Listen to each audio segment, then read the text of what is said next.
আজ টাইটেল দিয়েছি এক সাধে সব সাধে, সব সাধে সব যায়।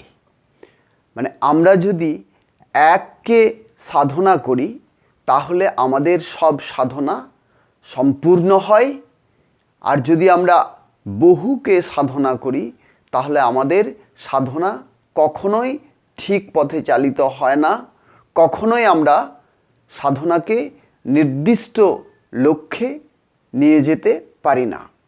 তাহলে আমাদের সাধনা যখন আমরা করব তখন আমরা একটি মাত্র পথকে অবলম্বন করব। আমরা যদি বহু পথ, বহু মত, বহু চিন্তা, বহু মনোবৃত্তি, বহু রকমভাবে আমরা যদি আমাদের সাধনাকে পরিচালিত করি তাহলে আমরা কিন্তু শেষে ভুল পথে পরিচালিত হব। কিন্তু আমরা যদি এককে লক্ষ্য করে এগোই, আমরা যদি একনিষ্ঠ থাকি, আমরা যদি একাগ্র থাকি, তাহলে অবশ্যই আমরা সেই যে এক রস নিয়ন্তা, সেই নিয়ন্তাকে আমরা উপলব্ধি করতে পারব। তাহলে একটি মাত্র পথ অবলম্বন করতে হবে সাধনার জন্য। আমাদের তপস্যা ক্ষেত্রে আমরা গুরু নির্দেশিত যে পথ, সেই পথকেই আমরা একমাত্র পথ ভেবে আমাদের সাধনা করে যাওয়া উচিত। আমরা যদি গুরু নির্দেশিত পথ ছেড়ে নিজেদের মতো করে একটা পথ কাটি বা পথ তৈরি করি তাহলে আমরা অবশ্যই বিভ্রান্ত হব। কেন?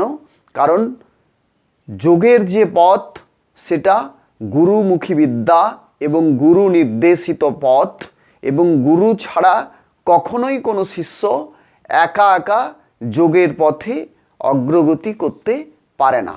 কেন? তার অগ্রগতি সম্ভব নয়। কেন? কারণ বিভিন্ন বাঁকে সে খেই হারিয়ে ফেলতে পারে।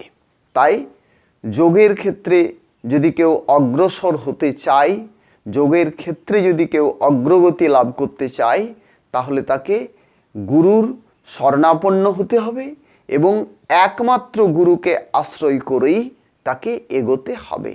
এবং তার সাধনার লক্ষ্য থাকবে একত্ব প্রাপ্তি, অর্থাৎ ঈশ্বরবোধ লাভ করা।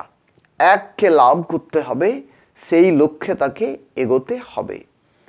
শুরুতে বিভিন্ন রকম ভাবনা চিন্তা আসবে, বিভিন্ন রকম মনোভাব আসবে, বিভিন্ন মানুষ মতামত দেখানোর চেষ্টা করবে, প্রভাবিত করার চেষ্টা করবে, কিন্তু সমস্ত কিছুকে উপেক্ষা করে, সমস্ত কিছুকে অবজ্ঞা করে এক লক্ষ্যে, এক মতে, এক পথে এগিয়ে গেলেই মানুষ সাধনাতে সিদ্ধি লাভ করতে পারে।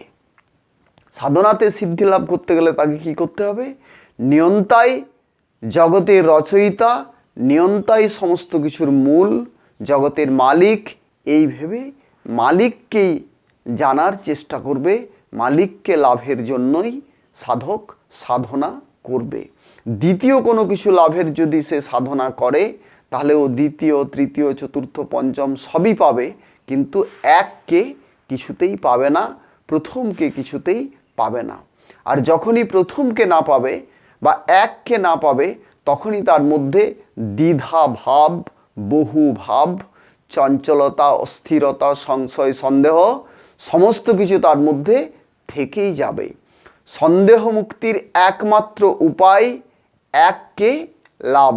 সন্দেহ মুক্তির একমাত্র উপায় হলো যদি মানুষ নিয়ন্তার বোধ লাভ করতে পারে তবেই সে সংশয় মুক্ত হবে, নতুবা সে কিছুতেই সংশয় মুক্ত হতে পারে না, তার সংশয় যাবে না। তাই আমাদের প্রত্যেকের উচিত আমরা তপস্যা যখন শুরু করব তখন একটা মাত্র পথ, একটা মাত্র নির্দেশকে অবলম্বন করেই চলব। সেই একটা মাত্র পথ হচ্ছে যোগের পথ।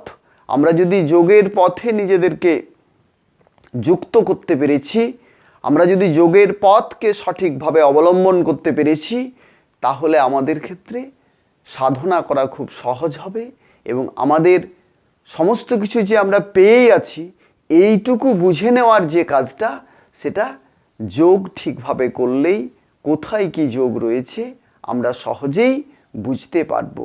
তাই আমাদের সমস্ত কিছু আমরা পেয়ে আছি, বোধের অভাবে আমরা এগুলো বুঝতে পারছি না।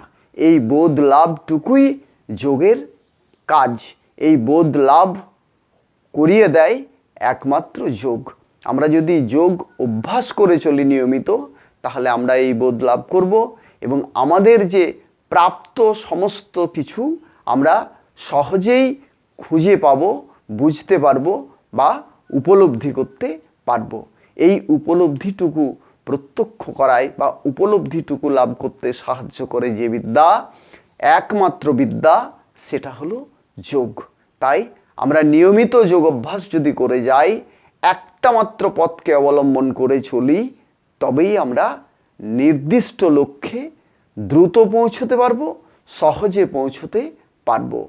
আমাদের কাঙ্ক্ষিত লক্ষ্যে পৌঁছতে গেলে আমাদেরকে এক পথে, এক মতে, একভাবে, একাগ্র চিত্তে, একনিষ্ঠ চিত্তে এগিয়ে যেতে হবে। তাহলে আমরা কাঙ্ক্ষিত লক্ষ্যে পৌঁছতে পারবো।